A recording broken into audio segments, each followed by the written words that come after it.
Okay, now we're in Chapter 7. We're talking about the history of the Democrat and Republican parties. We're in Part 2 here, where we're going to talk about the major events that occurred in the 1850s and beyond. So in 1850, the Democrat controlled Congress with the Democrat presidents, of which they've been in control with very little opposition for decades at this time, where all the foundations of their party was going to be then and forever laid as the support for the ideology and the belief system of the Democrat Party going from that day until this day, becoming anti-Native American, anti-black, pro-slavery, and resisting all attempts to make change for the in terms of humanitarian abolitionist ideology that was surfacing from the right, from the Whig Party, and from a party that would grow out of the abolitionist movement, and the dirty tricks being played by the liberals, or the Democrats anyway, in the government. In 1850, the government, run by Democrats, passed a law called the Fugitive Slave Act. The Fugitive Slave Act basically said that any slaves that escaped to the north of a Mason-Dixon line, had to be returned to the southern states or risk a incredibly high penalty, monetary fine. This went on for a number of years, but it eventually led to the Underground Railroad run by Harriet Tubman. Now, a lot of people like to say that Harriet Tubman was a gun-toting Republican. There was no Republican in 1850. But if she was assigned later, if she was assigned a political party, there's no way in Hades she would have signed up as a Democrat, considering what it is she did, basically help runaway slaves into Canada through the Underground Railroad. And the only people who were backing her or were on her side were the non-Democrat people, whether they were Whigs or whatever. Eventually, she would have had to become, like many of her compatriots later on, Republicans. To take Harriet Tubman out of the Republican Party might be physically accurate, historically accurate, but it isn't psychologically or philosophically accurate. Democrats love to take these famous people who did good things and assign them either nothing or their own ideology, but history fights this all the time. Harriet Tubman would have been a Republican if they had existed by that time. Later on, they did. What she became later, I have no idea, and I don't think anyone else does either. She may not have been affiliated at all. Doesn't matter. Point is, the Underground was created because Democrats tried to make it illegal for runaway slaves to stay in the North. What does that tell you about the Democrat Party back then? Pretty damn evil. We're just getting started, folks. Indians' problem with breaking treaties, fighting anti-slavery movements and abolition. We haven't touched the surface yet with the dark history of the Democrat Party. But in 1854, another milestone congressional act was probably the final nail in the coffin, the straw that broke the camel's back. Remember, we were talking about the Missouri Compromise, which had been the détente of its time, basically saying that there can be no more slave states, and by federal decree, and all new states got to decide whether they were free states or slave states. They wanted a balance. They wanted to have as many of one as the other. And at the time it was done, there was 11 of each. It was actually pretty balanced. But they got restless. The Democrats in control got restless. And they got more liberal, they got more anti-slave, and they got more anti-black. And they were not happy with this balance. They wanted to expand. despite the Missouri Compromise. So they did. They created what was called the Kansas-Nebraska Act of 1854, which basically broke the Missouri Compromise Agreement by saying that new states could be slaved by federal decree anyway, and upset the balance. Well, this act was started by, or founded by, sponsored, I should say, by Stephen Douglas, a man who would later fight Abraham Lincoln for the presidency in 1860. Stephen Douglas was a Northern Democrat, but and was supposedly not really for expansion of slavery per se, but whatever his reasons for, and they're probably in the history books, he was the sponsor of the Kansas-Nebraska Act. Now that was it. All the parties that had failed and tried to upset and unseat the Democrats up to that time had gotten together and said enough is enough. We are absolutely fed up with the pro-slavery, anti-black crap that's been basically part of the Democrat platform for all these years. Now let's think about that platform. Let's think about that time in history. The first president to actually be called a Democrat, and not a Democrat, Republican, or a Republican, was Andrew Jackson. Now, who was Andrew Jackson? Andrew Jackson was an Indian fighter for most of his career early on in the Army, and later as president did a lot of the damage to breaking the treaties with the Native Americans as in his time. His hatred for people of color was unparalleled. He was a major slave owner, and he didn't think of his slaves the way Thomas Jefferson and James Madison might have, where they were part of the family, as it were. He hated them. He tortured them. He treated them like property that he actually believed that they were. Property that could he to do with what he wanted, no matter what. And his beliefs caught on quite well in the Democrat Party from that moment forward. And they had been in there all the whole time and throughout the 1840s and the 1850s. In 1854, with that Kansas-Nebraska Act, the opposition to anything Democrat finally came to a head, and in Michigan on June 6th, 1854, this group banded together at a meeting and officially created the Republican Party.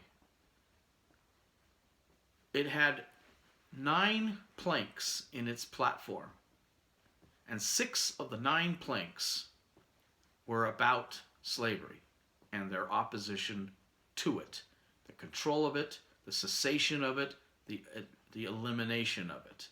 6 of the 9 planks in the platform. The Republican Party, from its very inception, was an abolitionist, anti-slavery, pro-black party.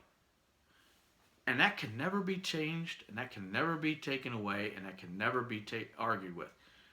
As a Republican, I am very, very proud that this is my legacy. And shame on the Democrats for trying to ignore this fact, to poo-poo it. You know, these kinds of facts, and the ones I'm going to give you more of, you will never see them on PBS documentaries. You're never going to hear it mentioned on MSNBC when they're talking about how all white people should give money or some kind of retribution back to blacks because of slavery, when only one party was pro-slavery. And here's something I'm going to say that many of you might have heard this before, and many of you may not have.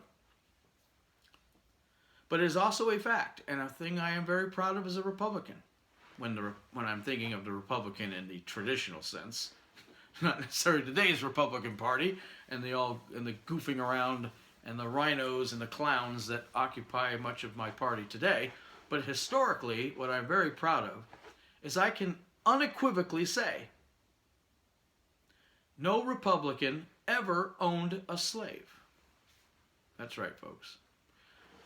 By 1854, when Republicans actually existed, none of them owned any slaves. And none of them ever would. So, only Democrats own slaves. So all this talk about white people paying back for slavery, that's not what the argument should be. If they really want to be honest with themselves, and they really want to do this the right way, assuming it should be done in the first place, which I don't think it should be, but that's beside the point, they should say that all Democrats should pay back for slavery, because they're the only ones that caused it. And they're the only ones that continued it. No Republican ever owned a slave. Ever. Ever. Not one. In 1857 came the Dred Scott decision. This piece of crap, also passed by Democrats in Congress with a Democratic administration, said that blacks are property and can be done with whatever they want to be done with by their owners. Dred Scott decision was a major blow to the abolitionist movement. It was basically a in-your-face, stick-in-the-eye, screw you to the Republican Party and its abolitionist platform.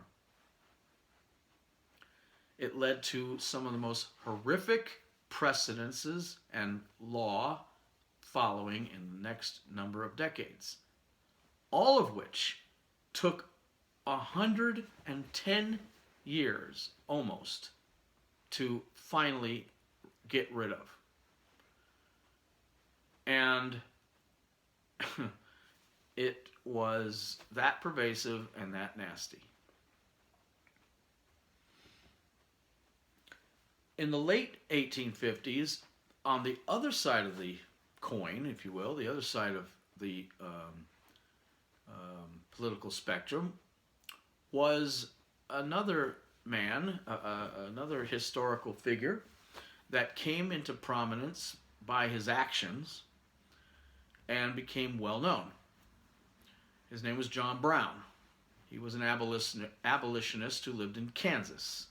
He was originally from Connecticut, I believe, but he lived in Kansas with his many sons that he had, and they were all on board with his religious fervor, which he used to rationalize physical violence against slave owners. And he thought deep down in his soul, and for religious reasons, that slavery was an affront to God. Now, he wasn't wrong, but he decided to act violently as opposed to just all the talk he's been seeing. He lived through the Missouri Compromise. He saw the living in Kansas. He saw the treacherousness of the Kansas-Nebraska Act and then the Dred Scott decision, all of which fueled his fervor against slave owners. And he would attack them in their houses and their places of business time and time again, over and over. He started to make a name for himself in the newspapers and across the country. In 1859, he decided he wanted to go after a cache of weapons that the U.S. government had stored at Harper's Ferry. He went to the East Coast, to Harper's Ferry, and was captured trying to take these weapons, which he was going to use in further future attacks against slave owners and whatnot. He was later tried and convicted and hanged by the U.S. government. The Southerners loved it. The Northerners sang his praise. Now, throughout the previous decade or so, there was a little song, a little ditty that was sung by American soldiers, Army people, that was very popular because it was very catchy. The words changed, much like all Army songs change these days, where new people throw in new words and whatnot. But when John Brown was executed, newspapers in the North decided, one of them decided to rewrite the words to this very popular ditty. And the song John Brown's Body became nationally known throughout most of the northern state and really the entire country. Now, a lot of you know this song today as the Battle Hymn of the Republic, which has a very catchy tune and has words that were changed after or during the Civil War to rationalize and justify the righteous acts of the Union Army in their fight against the South. But before then, for many years, the song was known as John Brown's Body. And those who were very religious and those who were very much into the abolitionist movement, even well after the Civil War, continued to sing the song in its original way, nationally known original way, as John Brown's Body. And the first line of that song went like this. John Brown's body lies a-mouldering in the grave. I don't know the rest of the song, but you get the point. This was known by everybody in the United States. That's how powerful the abolitionist movement had became in the 1850s. That's how powerful this martyr to some, and this guy who just took the law into his own hands to others, had become as a national figure. The Southerners like to change the words. John Brown's body is a-hanging from a tree, but the more powerful came from the North, and that's the one that lasted throughout the years. So all of this anti-slavery, pro-slavery thing, as you can see from different acts of Congress, Democrat Congress, and the opposition people in the country, abolitionists and others, the Republican Party, it all come to a head by 1860. And that's where we're going to go into the next segment here, is the 1860s and the momentous historical events of that time. Okay? See you on the other side.